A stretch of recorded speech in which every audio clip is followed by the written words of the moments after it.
You morning के इस channel से मंदाकिनी झा का बहुत बहुत नमस्कार दोस्तों। आज मैं एक बहुत कॉमन टॉपिक लेके आई हूँ, चेक बाउंस का टॉपिक लेके आई हूँ।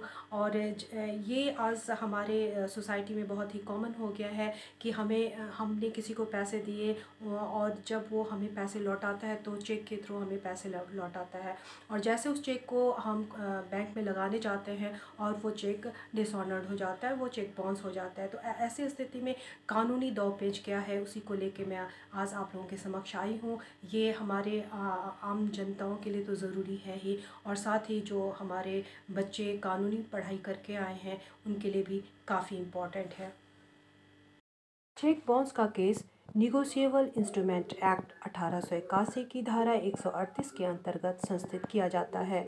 जिस भी समय चेक प्राप्त करने वाले व्यक्ति खुद को भुगतान किए गए रुपये नकद या अपने बैंक के खाते में प्राप्त करना चाहते हैं तो निर्धारित दिनांक को बैंक में चेक को भुगतान के लिए डाला जाता है। परंतु कुछ कारणों से चेक बाउंस हो जाता है, जिसका कारण बैंक से खाता बंद कर दिया जाना, अकाउंट में पैसा नहीं होना या फिर चेक के खाते में लगने से रोक दिया जाना है। जब भी चेक अनादर या डिसऑनर्ड होता है तो चेक प्राप्त करने वाले व्यक्ति के पास प्रकरण या केस दर्ज करने का अधिकार रहता है। चेक बाउंस एक प्रकार का आपराधिक प्रकरण है जिसकी कार्यवाही एक आपराधिक न्यायालय मजिस्ट्रेट के न्यायालय द्वारा संपन्न की जाती है।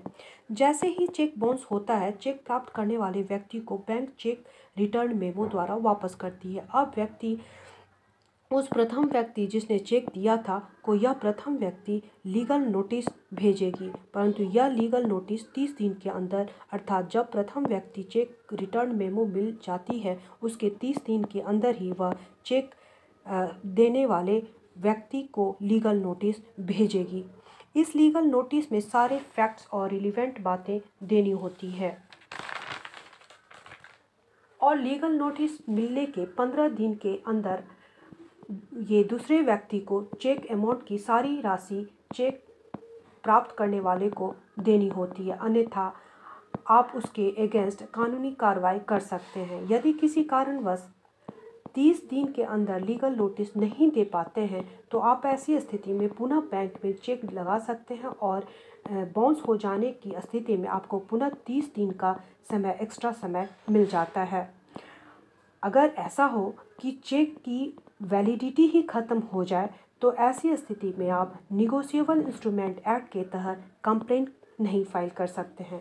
अब आपके पास एक ही रास्ता है कि आप रिकवरी केस फाइल कर सकते हैं, जो कि आप 3 साल में कभी भी फाइल कर सकते हैं।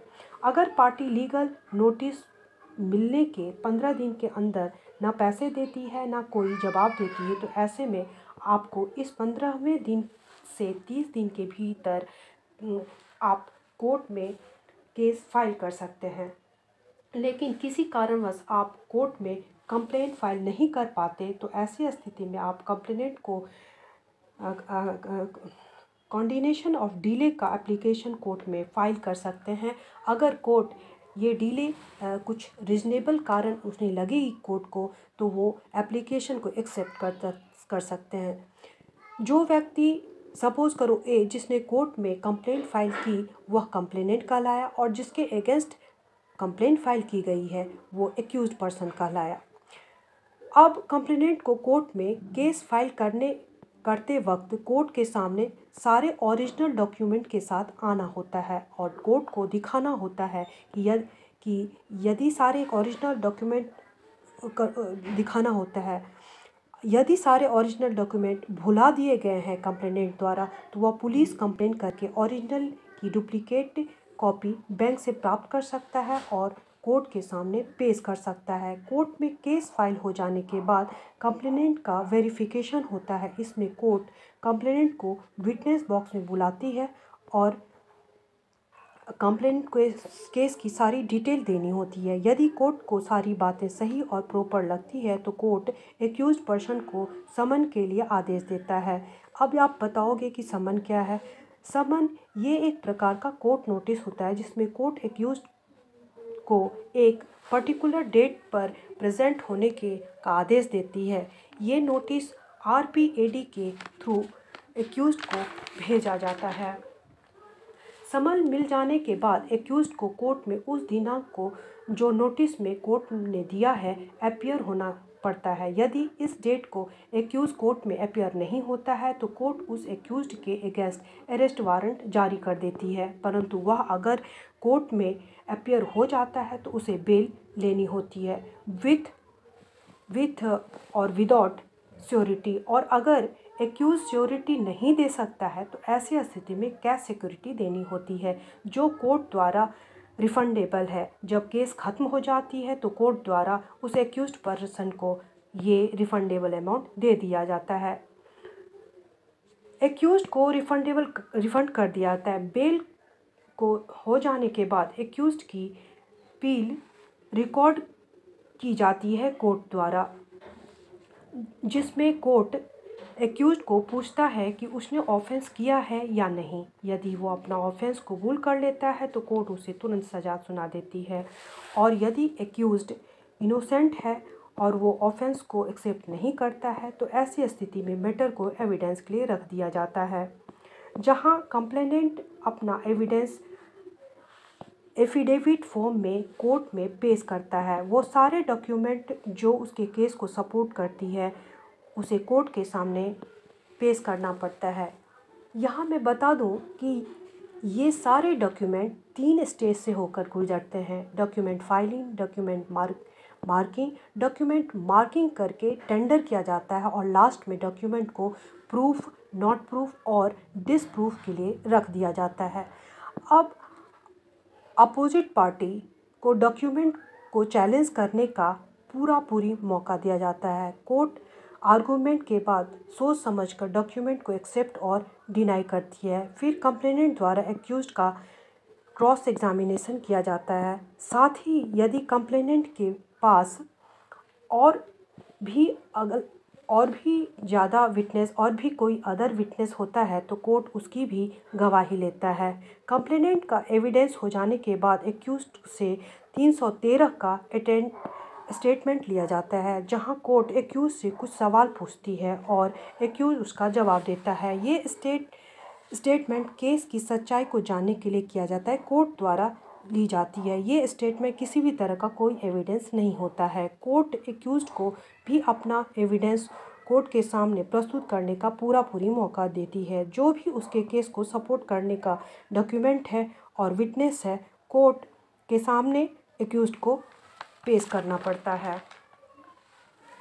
कोर्ट में दोनों पक्षों का एविडेंस हो जाने के बाद कंप्लेनेंट एंड एक्यूज्ड आर्गूमेंट करती है। ये लोग अपने केस को सपोर्ट करने के लिए ऐसे केस से रिलेटेड हाई कोर्ट और सुप्रीम कोर्ट के जजमेंट को भी प्रस्तुत करते हैं। साधारणतया रिटर्न आर्गूमेंट भी किया जाता है, और फाइनल आर्गूमेंट के बाद सारे एविडेंस एंड आर्गूमेंट को ध्यान में रखकर कोर्ट अपना फैसला सुनाती है।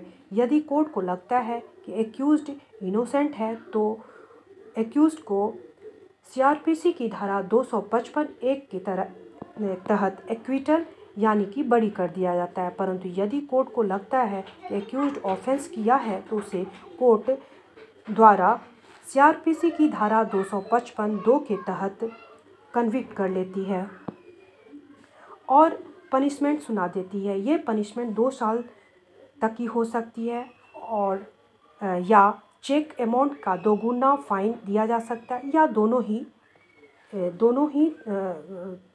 ही हो सकती है पनिशमेंट में।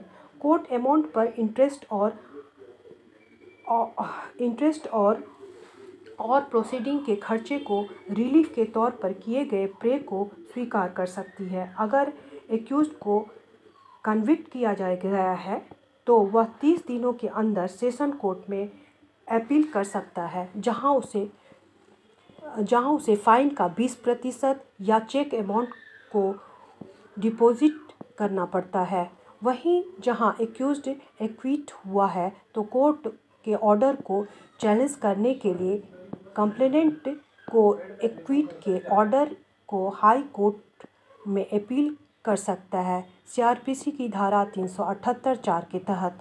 अगर एक्यूज्ड नॉट गिल्टी फील करता है या नॉट गिल्टी कहता है तो ऐसी स्थिति में कंप्लेनेंट 143(1) के तहत एप्लीकेशन कोर्ट में फाइल कर सकती है और इंटरिम कंपनसेशन की मांग कर सकती है। वहीं एक्यूज्ड भी 143A का कोर्ट के सामने बात रख सकता है और दोनों पार्टी के आर्गुमेंट के बाद ही कोर्ट इंटरिम कंपनसेशन पर ऑर्डर देती है। इंटरिम कंपनसेशन चेक अमाउंट का 20% तक हो सकता है, जो कि एक्यूज्ड को 60 दिनों के अंदर कंप्लेनेंट को देना पड़ता है, जिसे कुछ कारणों को दिखाकर कोर्ट से 30 दिन तक और बढ़ाया जा सकता है। लेकिन जब एक्यूज्ड को एक्विट करने का आदेश दिया जाता है तो उसे कंप्लेनेंट को